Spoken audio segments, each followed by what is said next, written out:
महाराष्ट्र शासन शिक्षण संचालनालय माध्यमिक व उच्च माध्यमिक या कार्यालयाचे पत्र दिनांक 27 मार्च 2026 रोजी निर्गमित करण्यात आले आहे। सदरील पत्र हे प्रति विभागीय शिक्षण उपसंचालक सर्व यांच्यासाठी निर्गमित करण्यात आला आहे। पत्राचा विषय आहे राज्यातील खाजगी विनाअनुदानित वरून अंशतः व पूर्णतः अनुदानावर बदली बाबत।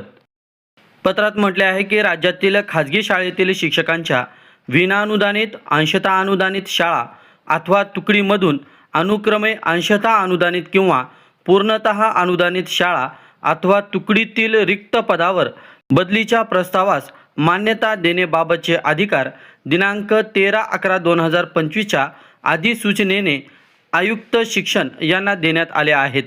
त्यामुळे राज्यातील विनाअनुदानित वरून अंशतः अनुदानावर तसेच विनाअनुदानित अनुदानावर बदलीचे प्रस्तावाबाबत सादर करण्यासाठीचे ऑनलाईन पोर्टल संस्था लॉग इन व शिक्षणाधिकारी लॉग इन कार्यान्वित करण्यात येत असून सदरची सुविधा संस्था शाळा व शिक्षणाधिकारी यांचे लॉग इनला उपलब्ध करून देण्यात आली आहे।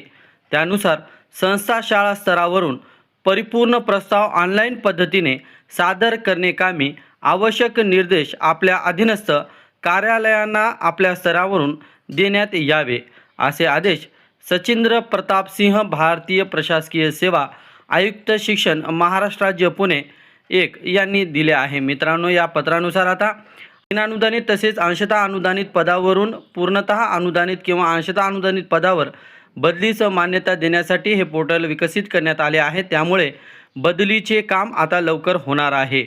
व्हिडिओमधील शासन निर्णय व परिपत्रक आपणास हवे असेल तर ते आपल्या शासन निर्णय व परिपत्रक या टेलिग्राम चॅनलवर उपलब्ध करून देण्यात आलेले आहे। त्या ठिकाणावरून आपण ते डाउनलोड करून घ्यावे।